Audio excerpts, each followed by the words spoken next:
Hi, who moved my cheese? It's a simple parable that reveals profound truths about change. It is an amusing and enlightening story of four characters who live in a maze and look for cheese to nourish them and make them happy. Two are mice named Sniff and Scurry, and two are little people being the size of mice who look and act a lot like people. Their names are Hem and Haw. Cheese is a metaphor for what you want to have in life, whether it's a good job, a loving relationship, money, a position, good health, or spiritual peace of mind.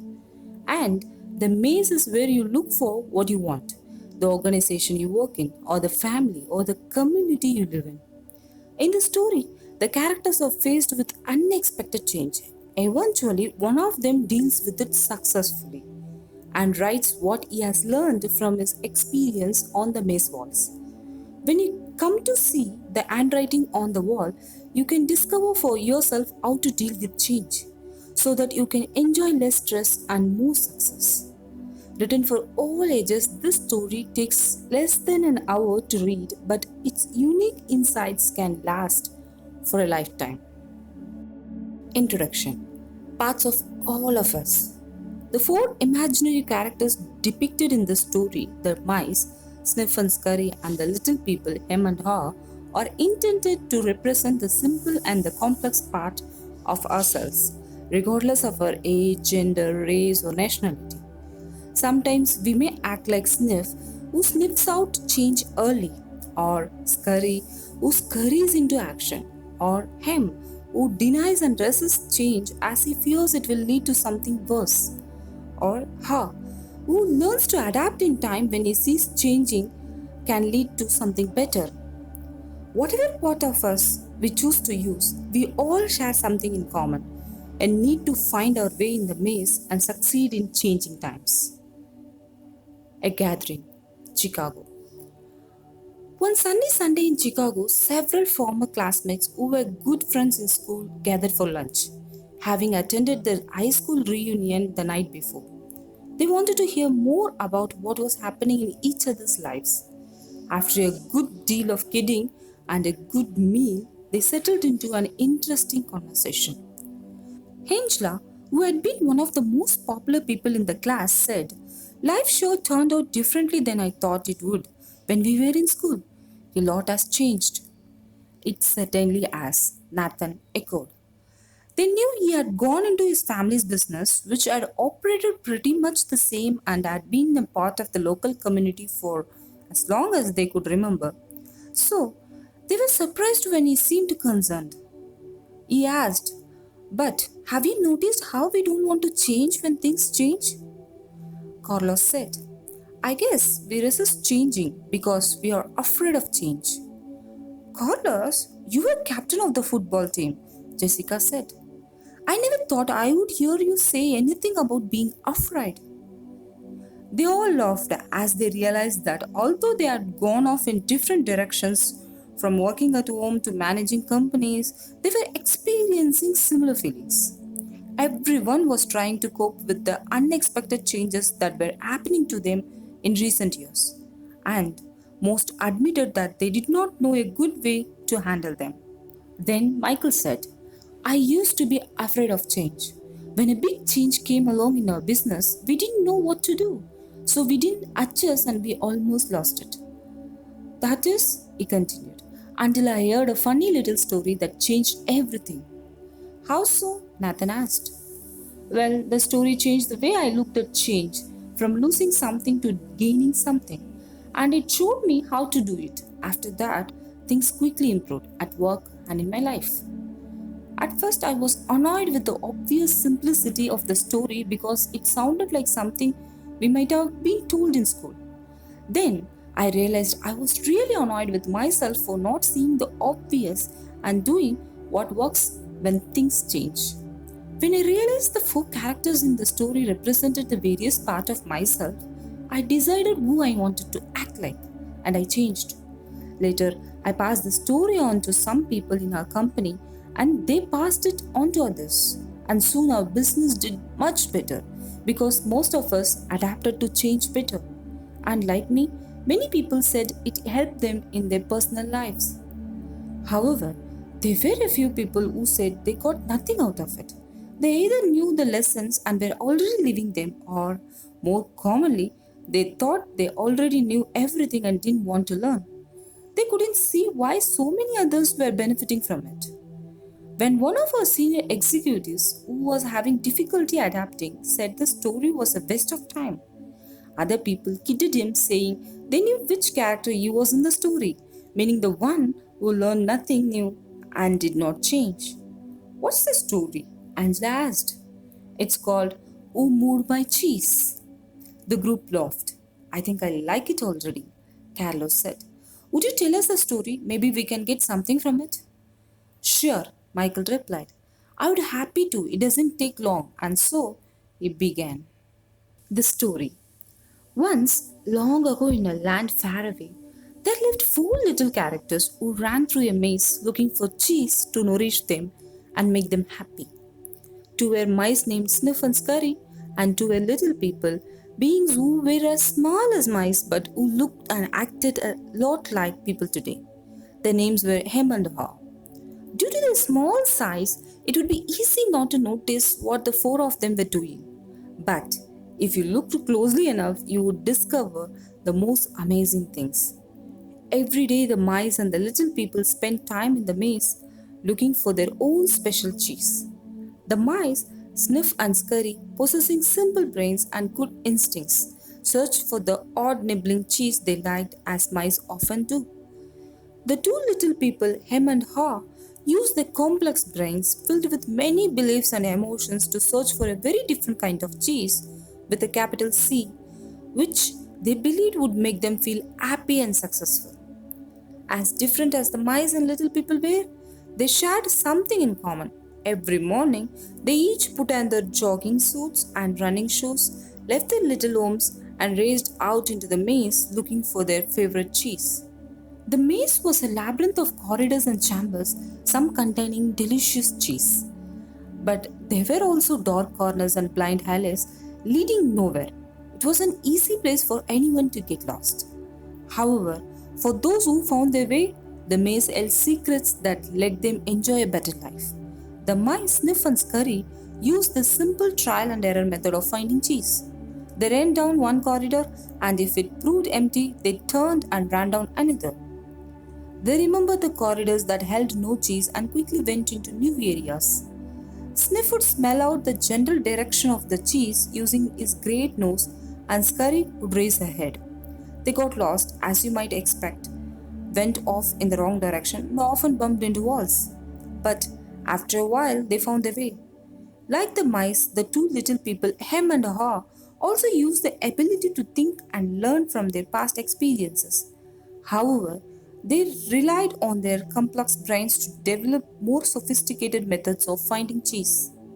Sometimes they did well, but at other times their powerful human beliefs and emotions took over and clouded the way they looked at things. It made life in the maze more complicated and challenging. Nonetheless, Sniff, Scurry, Hem, and Haw all discovered in their own way what they were looking for.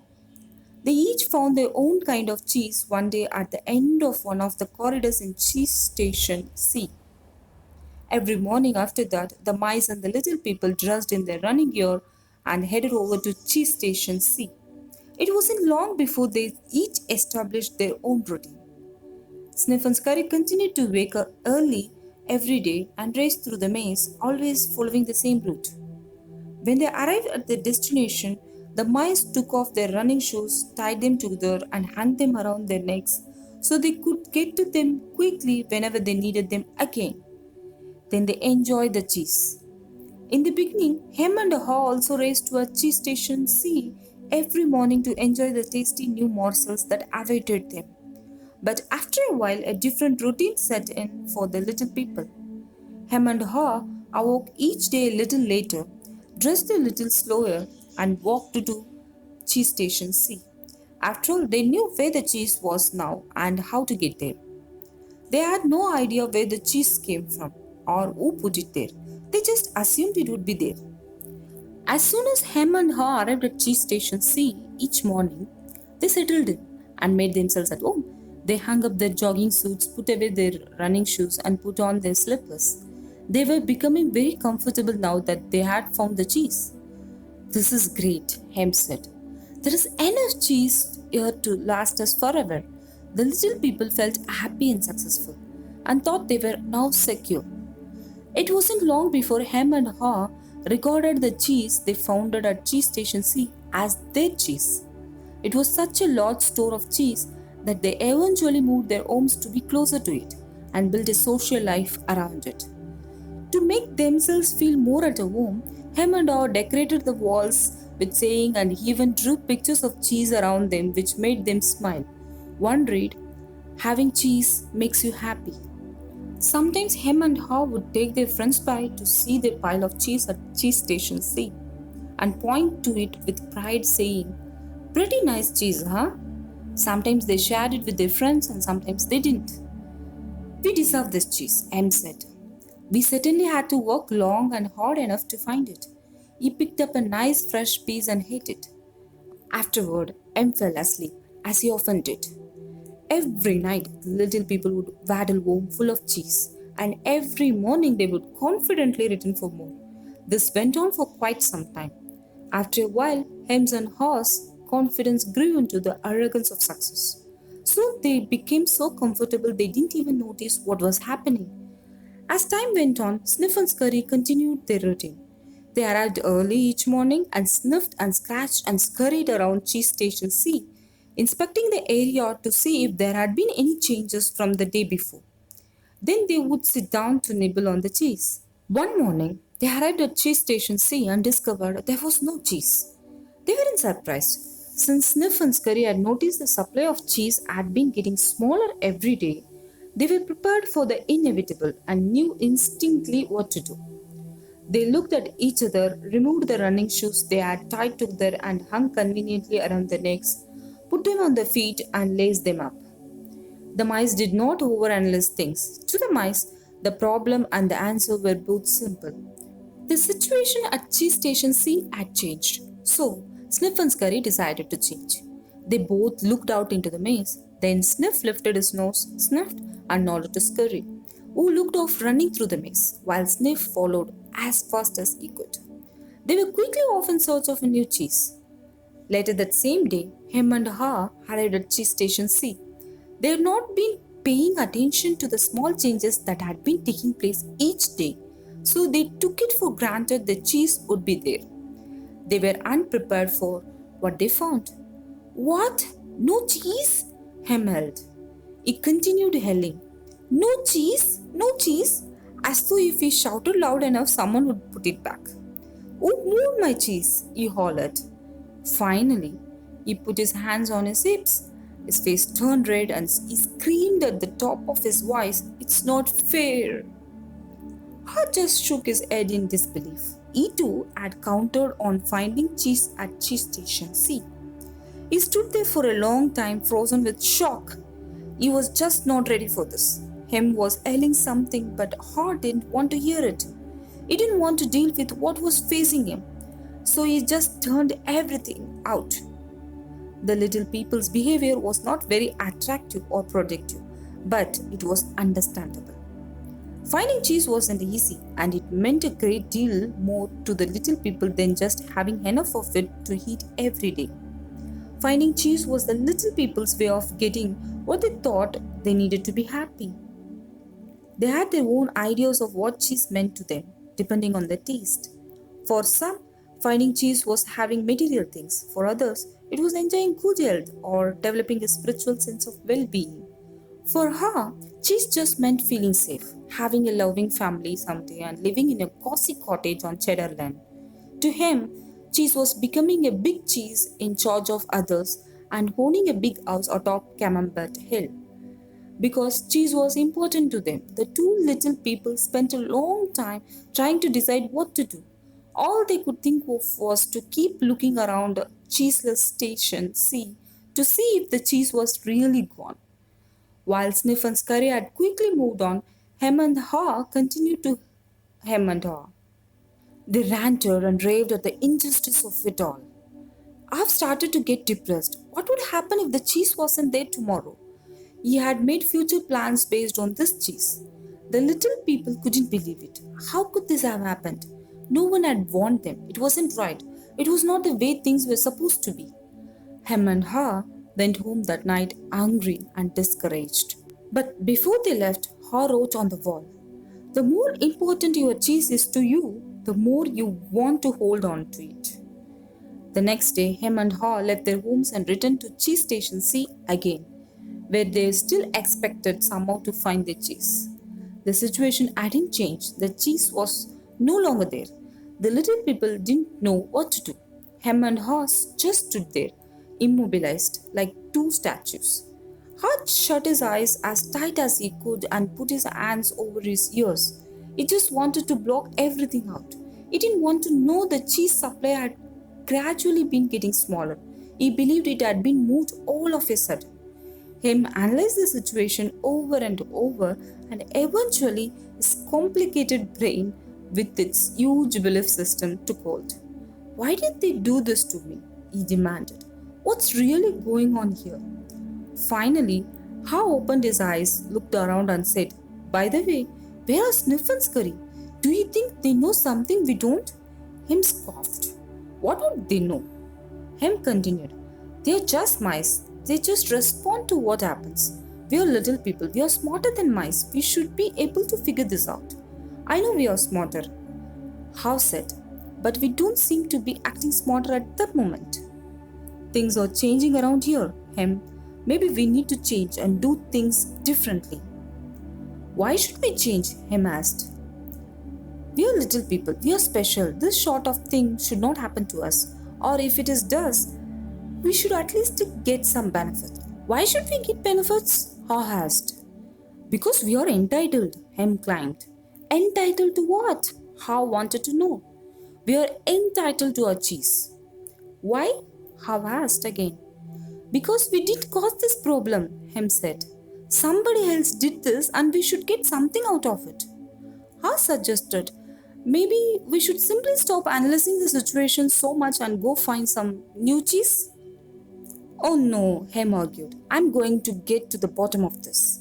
While Hem and Ha were still trying to decide what to do, Sniff and Scurry were already well on their way. They went farther into the maze, up and down corridors, looking for cheese in every cheese station they could find. They didn't think of anything else but finding new cheese. They didn't find any for some time until they finally went into an area of the maze where they had never been before, Cheese Station N. They squealed with delight. They found what they had been looking for, a great supply of new cheese. They could hardly believe their eyes. It was the biggest store of cheese that mice had ever seen. In the meantime, Hem and Ha were still back in Cheese Station C, evaluating their situation. They were now suffering from the effects of having no cheese. They were becoming frustrated and angry and were blaming each other for the situation they were in. Now and then, Ha thought about his mice friends, Sniff and Scurry, and wondered if they had found any cheese yet. He believed they might be having a hard time as running through the maze usually involved some uncertainty. But he also knew that it was likely to only last for a while. Sometimes, Half could imagine Sniff and Scurry finding new cheese and enjoying it. He thought about how good it would be for him to be out on an adventure in the maze and to find fresh new cheese. He could almost taste it. The more clearly Oz saw the image of himself finding and enjoying the new cheese, the more he saw himself leaving Cheese Station C. "Let's go," he exclaimed all of a sudden.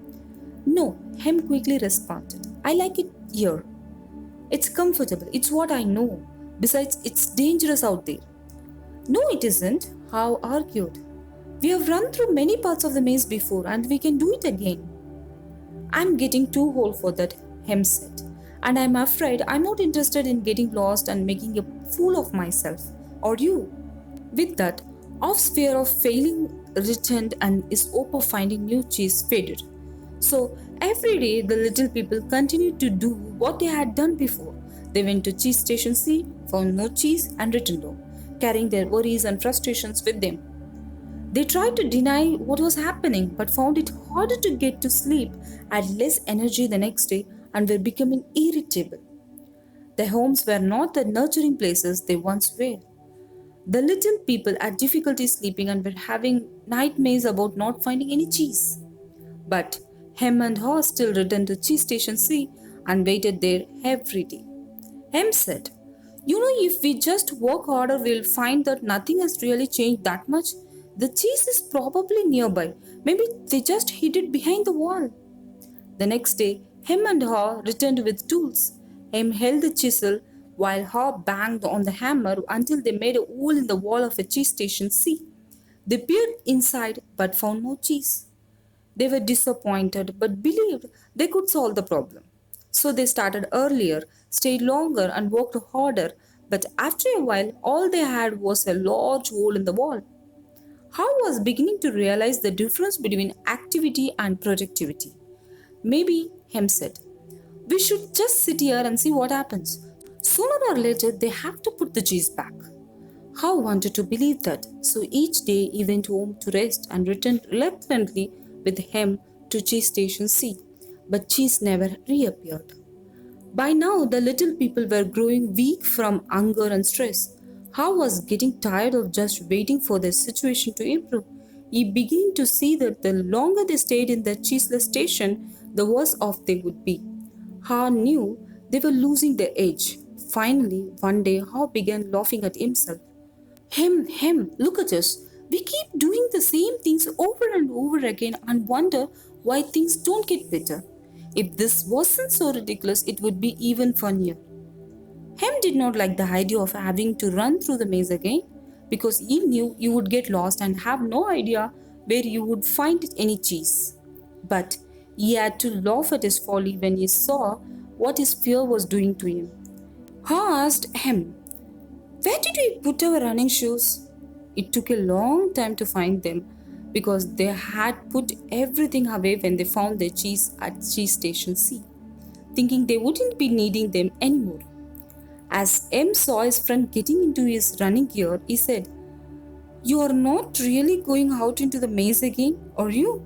Why don't you just wait here with me until they put the cheese back?" "Because you just don't get it," Ha said. "I didn't want to see it either, but now I realize they are never going to put yesterday's cheese back. It's time to find new cheese." M argued, "But what if there is no cheese out there? Or even if there is, what if you don't find it?" "I don't know," Ha said. He had asked himself those same questions too many times and felt the fears again that kept him where he was. He asked himself, where am I more likely to find cheese, here or in the maze? He painted a picture in his mind. He saw himself venturing out into the maze with a smile on his face. While this picture surprised him, it made him feel good. He saw himself getting lost now and then in the maze, but felt confident he would eventually find new cheese out there and all the good things that came with it. He gathered his courage. Then he used his imagination to paint the most believable picture he could, with the most realistic details of him finding and enjoying the taste of new cheese. He saw himself eating Swiss cheese with holes in it, bright orange cheddar and American cheeses, Italian mozzarella and wonderfully soft French camembert cheese. And then he heard him say something and realized they were still at cheese station C. Horse said, "Sometimes Hem, things change and they are never the same again. This looks like one of those times. That's life. Life moves on and so should we." Ha looked at his emaciated companion and tried to talk sense to him. But M's fear had turned into anger and he wouldn't listen. Ha didn't mean to be rude to his friend, but he had to laugh at how silly they both looked. As Ha prepared to leave, he started to feel more alive, knowing that he was finally able to laugh at himself, let go, and move on. Ha laughed and announced, "It's maze time." Hem didn't laugh and he didn't respond. Ha picked up a small sharp rock and wrote a serious thought on the wall for Hem to think about. As was his custom, Ha even drew a picture of cheese around it, hoping it would help Hem to smile, lighten up, and go after the new cheese. But Hem didn't want to see it. It read, "If you do not change, you can become extinct."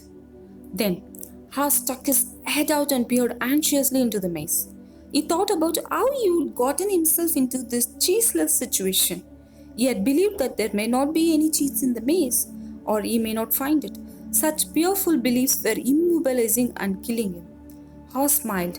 He knew Hem was wondering, who moved my cheese? But Ha was wondering, why didn't I get up and move with the cheese sooner?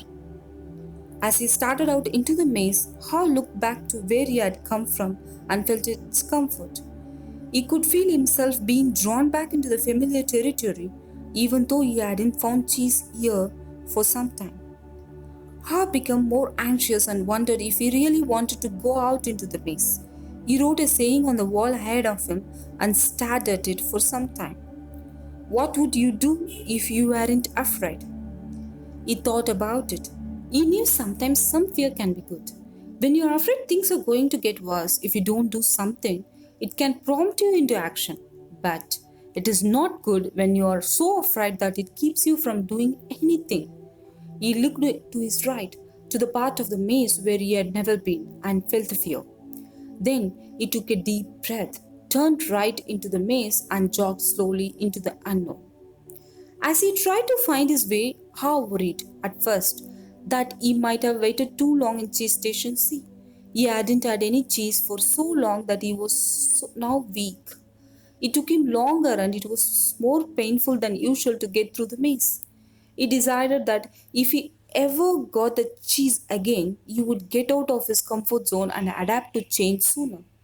It would make things easier then.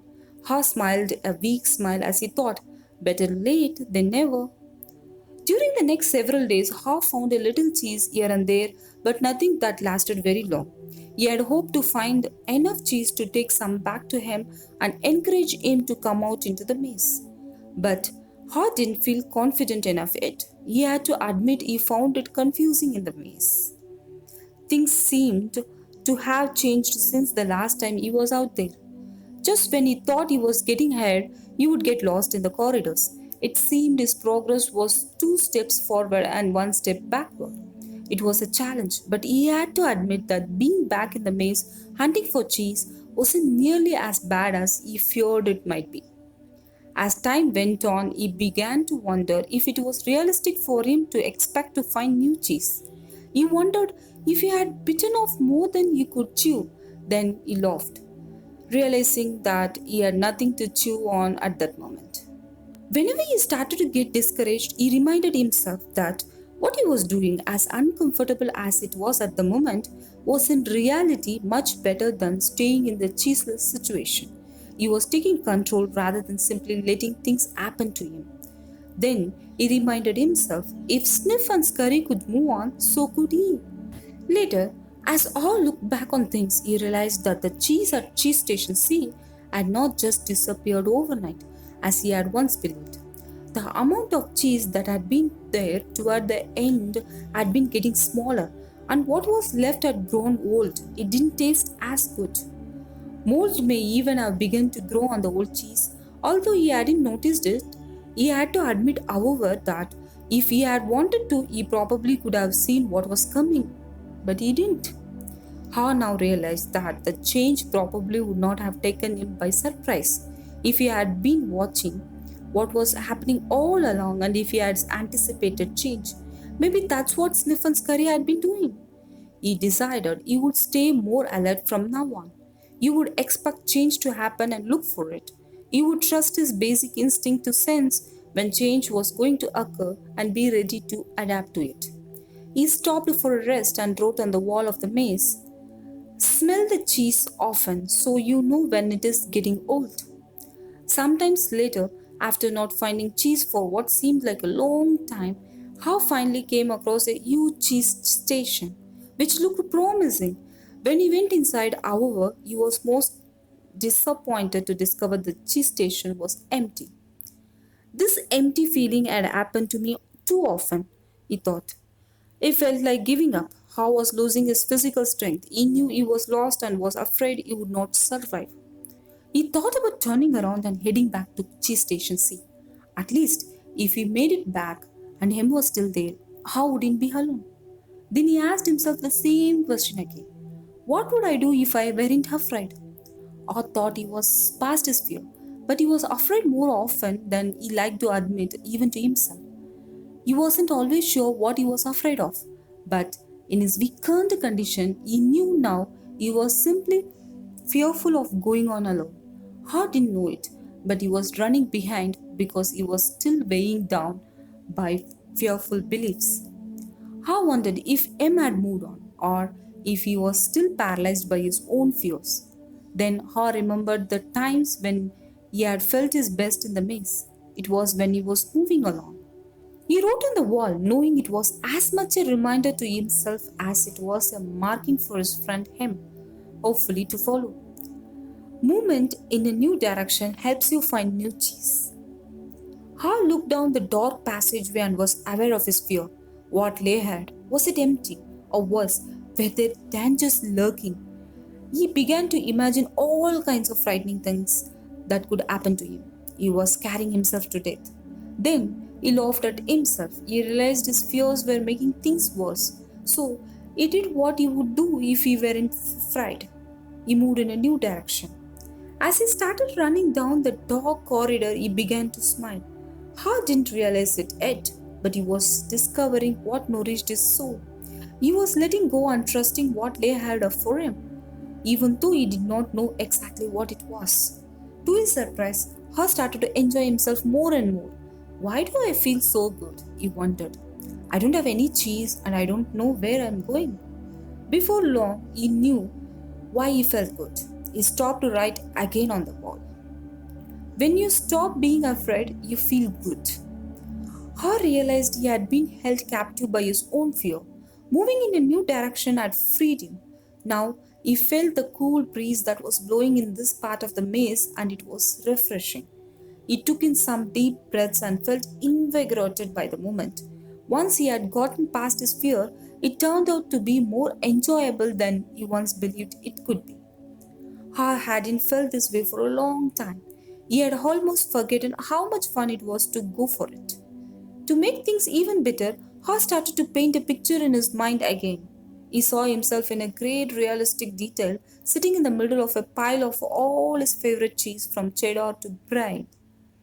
He saw himself eating the many cheeses he liked, and he enjoyed what he saw. Then he imagined how much he would enjoy all their great taste. The more clearly he saw the image of himself enjoying new cheese, the more real and believable it became. He could sense that he was going to find it. He wrote, imagining yourself enjoying your new cheese leads you to it. Ha kept thinking about what he could gain instead of what he was losing. He wondered why he had always thought that a change would lead to something worse. Now he realized that change could lead to something better. Why didn't I see this before? He asked himself. Then he raced through the maze with greater strength and agility. Before long, he spotted a cheese station and became excited as he noticed a little piece of new cheese near the entrance. They were types of cheese he had never seen before, but they looked great. He tried them and found that they were delicious. He ate most of the new cheese bits that were available and put a few in his packet to have later and perhaps share with him. He began to regain his strength. He entered the cheese station with great excitement, but to his dismay, he found it was empty. Someone had already been there and had left only a few bits of new cheese. He realized that if he had moved sooner, he would more likely have found a good deal of new cheese here. Hart decided to go back and see if M was ready to join him. As he retraced his steps, he stopped and wrote on the wall, the quicker you let go of old cheese, the sooner you find new cheese. After a while, Ham made his way back to cheese station C and found him. He offered him bits of new cheese but was turned down. Him appreciated his friend's gesture but said, I don't think I would like new cheese. It's not what I'm used to. I want my own cheese back. And I'm not going to change until I get what I want. Ha just shook his head in disappointment and reluctantly went back on his own. As he returned to the farthest point he had reached in the maze, he missed his friend but realized he liked what he was discovering. Even before he found what he hoped would be a great supply of new cheese, if ever He knew that what made him happy wasn't just having cheese. He was happy when he wasn't being run by his fear. He liked what he was doing now. Knowing this, Hart didn't feel as weak as he did when he stayed in cheese station C with no cheese. Just realizing he was not letting his fear stop him, and knowing that he had taken a new direction nourished him and gave him strength. Now he felt that it was just a question of time before he found what he needed. In fact, he sensed he had already found what he was looking for. He smiled as he realized. It is safer to search in the maze than remain in a cheeseless situation. Haw realized again, as he had once before, that what you are afraid of is never as bad as what you imagine. The fear you let build up in your mind is worse than the situation that actually exists. He'd been so afraid of never finding new cheese that he didn't even want to start looking. But since starting his journey, he had found enough cheese in the corridors to keep him going. Now he looked forward to finding more. Just looking ahead was becoming exciting. His whole thinking had been clouded by his worries and fears. He used to think about not having enough cheese or not having it last as long as he wanted. He used to think more about what could go wrong than what could go right. But that had changed in the days since he had left cheese station C. He used to believe that cheese should never be moved and that change wasn't right. Now he realized it was natural for change to continually occur, whether you expect it or not. Change could surprise you only if you didn't expect it and weren't looking for it. When he realized he had changed his beliefs, he passed to write on the wall. Old beliefs do not lead you to new cheese. Haw hadn't found any cheese yet, but as he ran through the maze, he thought about what he had already learned. Haw now realized that his new beliefs were encouraging new behaviors. He was behaving differently then when he kept returning to the same cheeseless station. You knew that when you change what you believe, you change what you do. You can believe that a change will harm you and resist it. Or you can believe that finding new cheese will help you and embrace the change. It all depends on what you choose to believe. He wrote on the wall.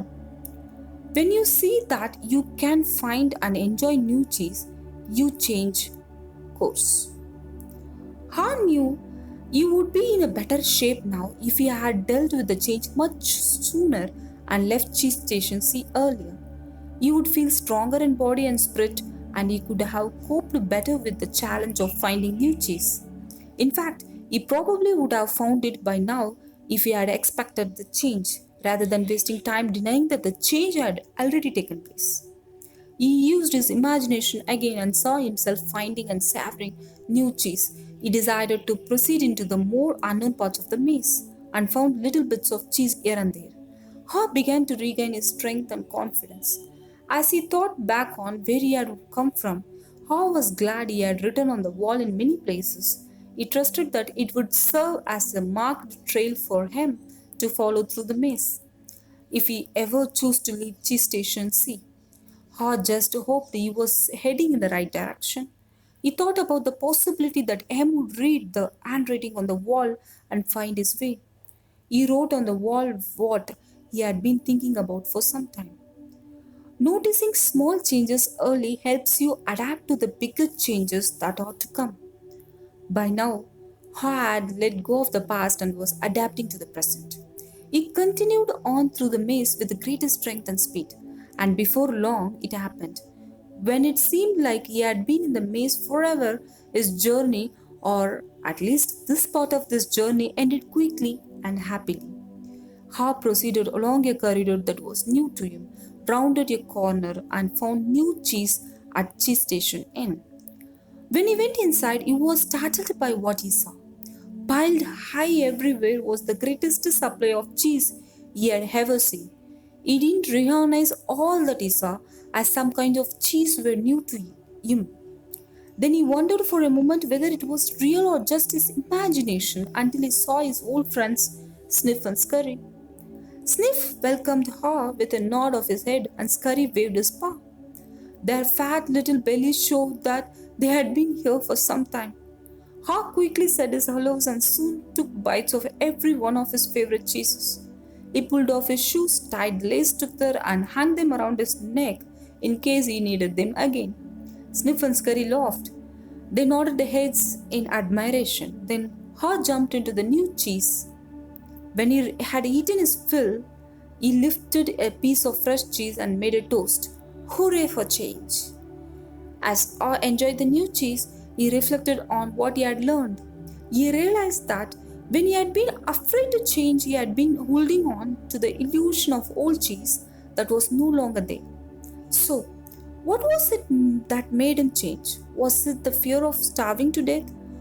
Ha smiled as he thought it certainly helped. Then he laughed and realized that he had started to change as soon as he had learned to laugh at himself and at what he had been doing wrong. He realized the fastest way to change is to laugh at your own folly, then you can let go and quickly move on. He knew he had learned something useful about moving on from his mice friends Sniff and Scurry. They kept life simple. They didn't overanalyze or overcomplicate things. When the situation changed and the cheese had been moved, they changed and moved with the cheese. He would remember that. Ha had also used his wonderful brain to do what little people do better than mice. He envisioned himself in realistic detail, finding something better, much better. He reflected on the mistakes he had made in the past and used them to plan for his future.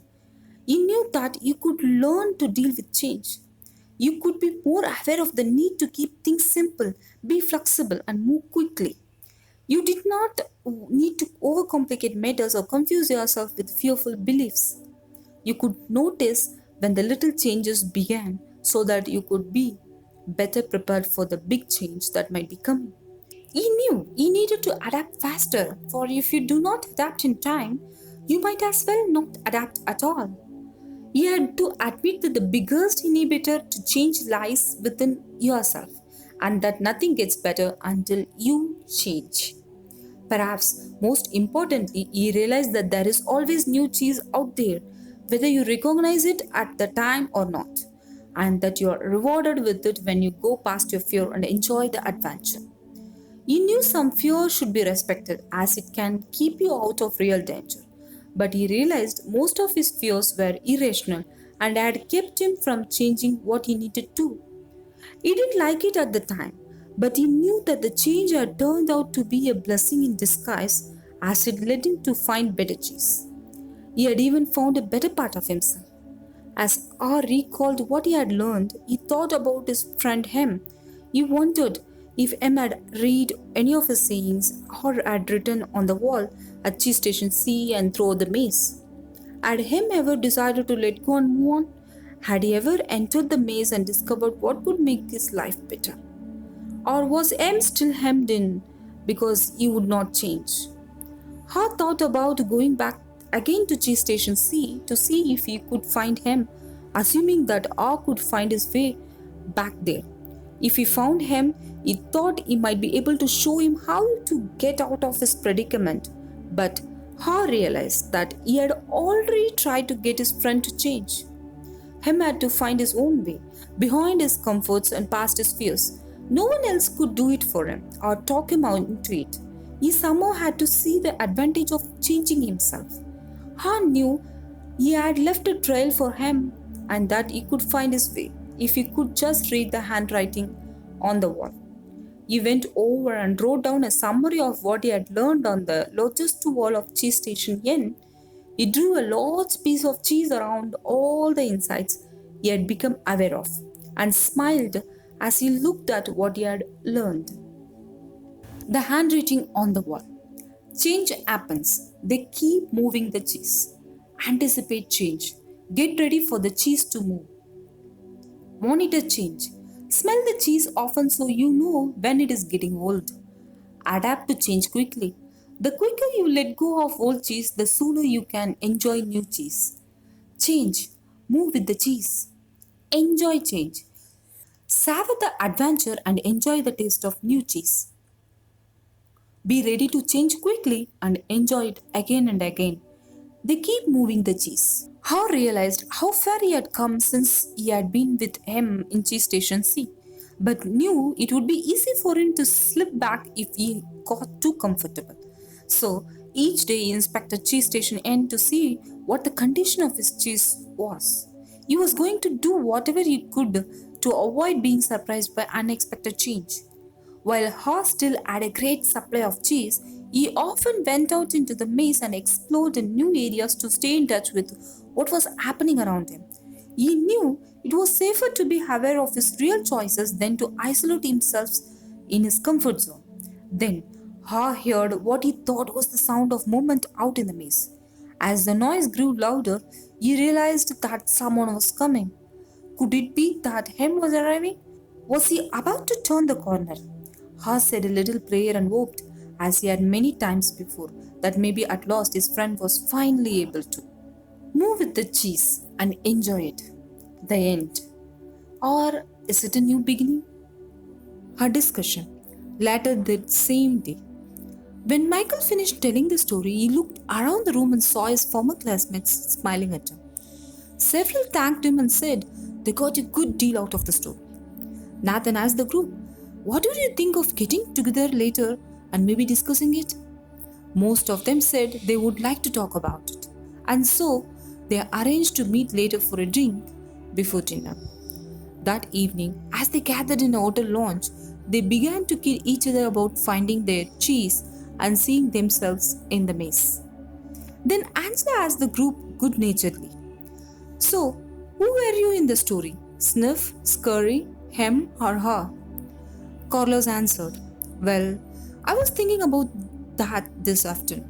I clearly remember a time before I had my sporting goods business when I had a rough encounter with change. I wasn't Sniff. I didn't sniff out the situation and see the change early. And I certainly wasn't Scurry. I didn't go into action immediately. I was more like him, who wanted to stay in a familiar territory. The truth is, I didn't want to deal with the change. I didn't even want to see it." Michael, who felt like no time had passed since he and Carlos were close friends in school, asked, "What are we talking about here, buddy?" Carlos said, "An unexpected change of jobs." Michael laughed. "You were fired?" "Well, let's just say I didn't want to go out looking for new cheese. I thought I had a good reason why change shouldn't happen to me. So I was pretty upset at the time." Some of their former classmates who had been quiet in the beginning felt more comfortable now and spoke up, including Frank, who had gone into the military. "Hem reminds me of a friend of mine," Frank said. "His department was closing down, but he didn't want to see it. They kept relocating his people. We all tried to talk to him about the many other opportunities that existed in the company for those who wanted to be flexible, but he didn't think he had to change. He was the only one who was surprised when his department closed. Now he is having a hard time adjusting to the change he didn't think should happen." Jessica said, "I didn't think it should happen to me either, but my cheese has been moved more than once, especially in my personal life. But we can get to that later." Many in the group laughed, except Nathan. "Maybe that's the whole point," Nathan said. "Change happens to all of us." He added, "I wish my family had heard the cheese story before this. Unfortunately, we didn't want to see the changes coming in our business, and now it's too late. We're having to close many of our stores." That surprised many in the group because they thought Nathan was lucky to be in a secure business he could depend on year after year. "What happened?" Jessica wanted to know. "Our chain of small stores suddenly became old-fashioned when the mega store came to town with its huge inventory and low prices. We just couldn't compete with that. I can see now that instead of being like Sniff and Scurry, we were like him. We stayed where we were and didn't change. We tried to ignore what was happening and now we are in trouble. We could have taken a couple of lessons from her because we certainly couldn't laugh at ourselves and change what we were doing." Laura, who had become a successful businesswoman, had been listening, but had said very little until now. "I thought about the story this afternoon too," she said. "I wondered how I could be more like her and see what I'm doing wrong, laugh at myself, change, and do better." She said, "I'm curious. How many here are afraid of change?" No one responded, so she suggested, How about your show of hands? Only one hand went up. Well, it looks like we have got one honest person in our group, she said, and then continued. Maybe you like this next question better. How many here think other people are afraid of change? Practically everyone raised their hands. Then they all started laughing. What does that tell us? Denial, Nathan answered. Sure, Michael admitted. Sometimes we are not even aware that we are afraid. I know I wasn't. When I first heard the story, I loved the question. What would you do if you weren't afraid? Then Jessica added, well, what I got from the story is that change is happening everywhere and that I will do better when I can adjust to it quickly. I remember years ago when our company was selling our encyclopedia as a set of more than 20 books. One person tried to tell us that we should put our whole encyclopedia on a single computer disk and sell it for a fraction of the cost. It would be easier to update, would cost us so much less to manufacture, and so many more people could afford it. But we all resisted. Why did you resist? Nathan asked. Because we believed then that the backbone of our business was our large sales force, who called on people door to door. Keeping our sales force depended on the big commissions they earned from the high price to our product. We had been doing this successfully for a long time and thought it would go on forever. Laura said, maybe that's what it meant in the story about him and Oz's arrogance of success. They didn't notice they needed to change what had once been working. Nathan said, so you thought your old cheese was your only cheese? Yes, and we wanted to hang on to it. When I think back on what happened to us, I see that it's not just that they moved the cheese, but that the cheese has a life of its own and eventually runs out. Anyway, we didn't change, but a competitor did, and our sales fell badly. We have been going through a difficult time. Now, another big technological change is happening in the industry, and no one at the company seems to want to deal with it. It doesn't look good. I think I could be out of a job soon. It's a mess time, Carlos called out. Everyone laughed, including Jessica. Carlos turned to Jessica and said, it's good that you can laugh at yourself. Frank offered, that's what I got out of the story. I tend to take myself too seriously. I noticed how heart changed when he could finally laugh at himself and at what he was doing. No wonder he was called Ha. The group groaned at the obvious play on words. Angela asked, do you think that Hem ever changed and found new cheese? Elaine said, I think he did. I don't, Corey said. Some people never change and they pay a price for it. I see people like him in my medical practice. They feel entitled to their cheese. They feel like victims when it's taken away and blame others. They get sicker with people who let go and move on. Then Nathan said quietly, as though he was talking to himself, I guess the question is, what do we need to let go of and what do we need to move on to? No one said anything for a while. I must admit, Nathan said, I saw what was happening with the stores like ours in other parts of the country, but I hoped it wouldn't affect us.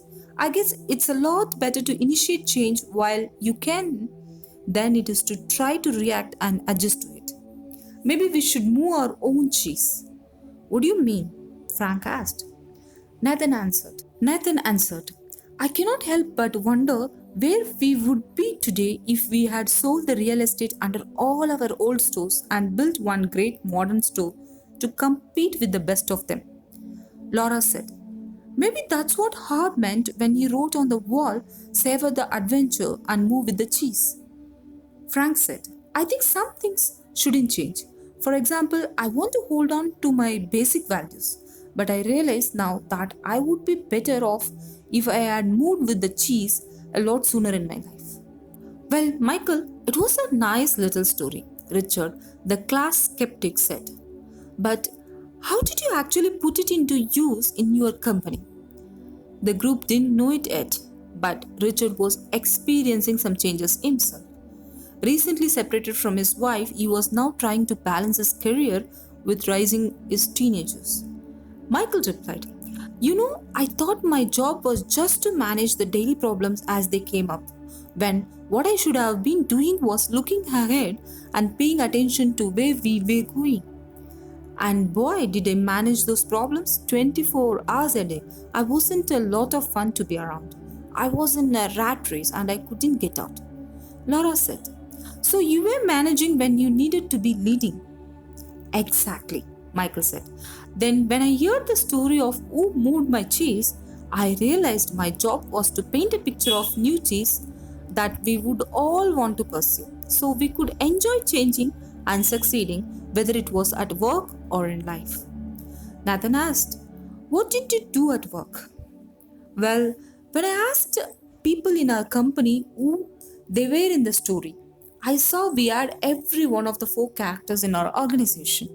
I came to see that the sniffs, scurries, hems, and haws each needed to be treated differently.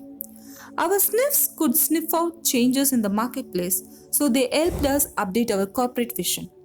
They were encouraged to identify how the changes could result in new products and services our customers would want. The sniffs loved it and told us they enjoyed working in a place that recognized change and adapted in time. Our scurries liked to get things done, so they were encouraged to take actions based on the new corporate vision. They just needed to be monitored so they didn't scurry off in the wrong direction. They were then rewarded for actions that brought us new cheese. They liked working in a company that valued actions and results." "What about the hems and haws?" Angela asked. "Unfortunately, the hems were the anchors that slowed us down," Michael answered. "They were either too comfortable or too afraid to change. Some of our hems changed only when they saw the sensible vision we painted that showed them how changing would work to their advantage. Our hems told us they wanted to work in a place that was safe, so the change needed to make sense to them and increase their sense of security. When they realized the real danger of not changing, some of them changed and did well. The vision helped us turn many of our hems into ours." "What did you do with the hems who didn't change?" Frank wanted to know. "We had to let them go," Michael said sadly.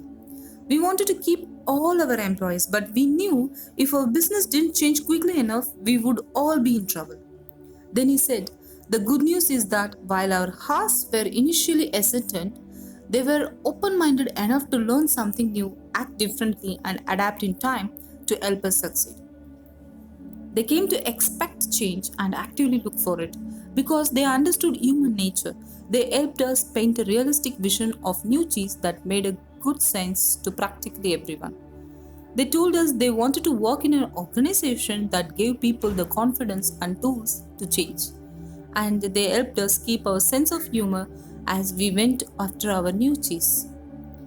Richard commented, "You got all that from a little story?" Michael smiled. "It wasn't the story, but what we did differently based on what we took from it," Angela admitted. "I'm a little bit like him, so for me, the most powerful part of the story was when Ha laughed at his fear and went on to paint a picture in his mind where he saw himself enjoying new cheese. It made going into the maze less fearful and more enjoyable. And he eventually got a better deal. That's what I want to do more often." Frank grinned. "So even hems can sometimes see the advantage of change?" Carlos laughed. "Like the advantage of keeping their jobs," Angela added, "or even getting a good raise."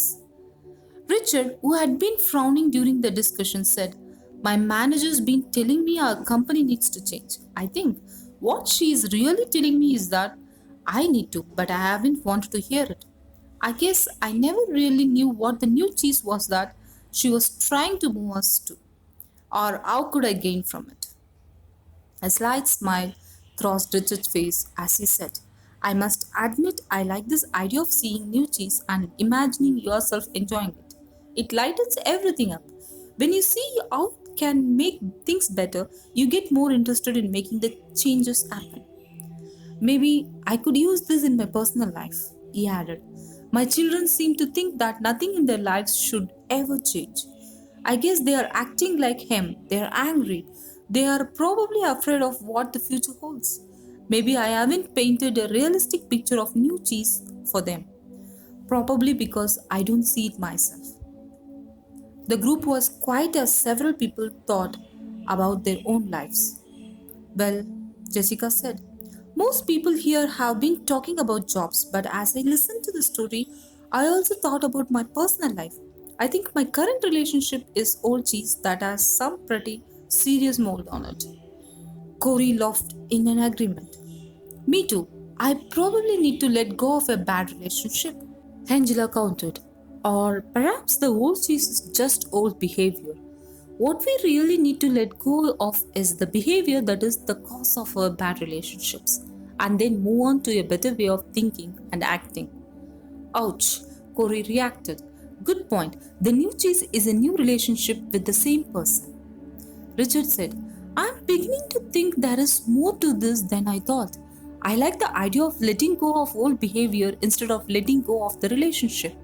Repeating the same behavior will just get you the same results.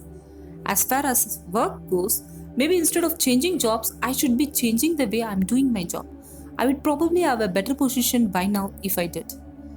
Then Becky, who lived in another city but had returned for the reunion, said, as I was listening to the story and to everyone's comments here, I've had to laugh at myself. I've been like him for so long, hemming and hawing and afraid of change. I didn't realize how many other people did this as well. I'm afraid I passed it on to my children without even knowing it. As I think about it, I realize change really can lead you to a new and better place, although you are afraid it won't at the time. I remember a time when our son was a sophomore in high school. My husband's job required us to move from Illinois to Vermont, and our son was upset because he had to leave his friends. He was a star swimmer, and the high school in Vermont had no swim team. So he was angry with us for making him move. As it turned out, he fell in love with the Vermont mountains, took up skiing, skied on his college team, and now lives happily in Colorado. If we had all enjoyed this cheese story together over a cup of hot chocolate, we could have saved our family a lot of stress. Jessica said, I'm going home to tell my family this story. I'll ask my children who they think I am, sniff, scurry, him or her, and who they feel they are. We could talk about what we feel our family's old cheese is and what our new cheese could be. That's a good idea, Richard said, surprising everyone, even himself. Frank then commented, I think I'm going to be more like her and move with the cheese and enjoy it. And I'm going to pass the story along to my friends who read about leaving the military and what the change might mean to them. It could lead to some interesting discussions. Michael said, well, that's how we improved our business. We had several discussions about what we got from the cheese story and how we could apply it to our situation. It was great because we had language that was fun for us to use to talk about how we were dealing with change. It was very effective, especially as it spread deeper into the company. Nathan asked, what do you mean by deeper? Well, the further we went into our organization, the more people we found who felt they had less power. They were understandably more afraid of what the change imposed from above might do to them. So they resisted change. In short, a change imposed is a change opposed. But when the cheese story was shared with literally everyone in our organization, it helped us change the way we looked at change. It helped everyone laugh or at least smile at their old fears and want to move on. I only wished I would heard the story sooner, Michael added. How come? Carlos asked. Because by the time we got around to addressing the changes, our business had already fallen off so badly that we had to let people go, as I said earlier, including some good friends. It was odd on all of us, however. Those who stayed and most of those who left said the cheese story helped them see things differently and eventually cope better. Those who had to go out and look for a new job said it was odd at first, but recalling the story was a great help to them. Angela asked, What helped them most? Michael replied, after they got past their fear, they told me the best thing was realizing that there was new cheese out there just waiting to be found. They said holding a picture of new cheese in their mind, seeing themselves doing well in a new job, made them feel better and helped them do better in job interviews. Several got better jobs. Laura asked, what about the people who remained in your company? Well, Michael said, instead of complaining about the changes that were happening, people now said they just moved our cheese. Let's look for the new cheese. It saved a lot of time and reduced stress. Before long, the people who had been resisting saw the advantage of changing. They even helped bring about the change. Corey said, why do you think they changed? They changed after the peer pressure in our company changed. He asked, what happened in most organizations you have been in when a change is announced by top management? Do most people say the change is a great idea or a bad idea? A bad idea, Frank answered. Yes, Michael agreed. Why? Carlos said, because people want things to stay the same and they think the change will be bad for them. When one person says the change is a bad idea, others say the same. Yes, they may not really feel that way, Michael said, but they agree in order to fit in. That's the sort of peer pressure that fights change in any organization. Becky asked, so, how were things different after people heard the cheese story? Michael said simply, the peer pressure changed. No one wanted to look like him. Everyone laughed. They wanted to sniff out the changes ahead of time and scurry into action rather than get hemmed in and be left behind. Nathan said, that's a good point. No one in our company would want to look like him. They might even change. Why didn't you tell us this story at our last reunion? This could work. Michael said, it does work. It works best, of course, when everyone in your organization knows the story, whether it is in large corporation, a small business, or your family, because an organization can only change when enough people in it change. Then he offered one last thought. When we saw how well it worked for us, we passed the story along to people we wanted to do business with. Knowing they were also dealing with change, we suggested we might be their new cheese, that is, better partners for them to succeed with. It led to new business. That gave Jessica several ideas and reminded her that she had some early sales calls in the morning. She looked at her watch and said, well, it's time for me to leave this cheese station and find some new cheese. The group laughed and began saying their goodbyes. Many of them wanted to continue the conversation but needed to leave. As they left, they thanked Michael again. He said, I'm very glad you found the story so useful and I hope that you'll have the opportunity to share it with others soon. I hope the time which you have spent so far in listening to this book gives you a great deal of ideas to tackle the change and be successful in whatever you venture into. So ask yourself this question. Which story character are you? Sniff, or scurry, or hem, or ha? Be the change, or at least move with the change. That is, move with the cheese and enjoy it. Thank you for listening. Stay blessed and happy. Love and peace from the Greatness Guide.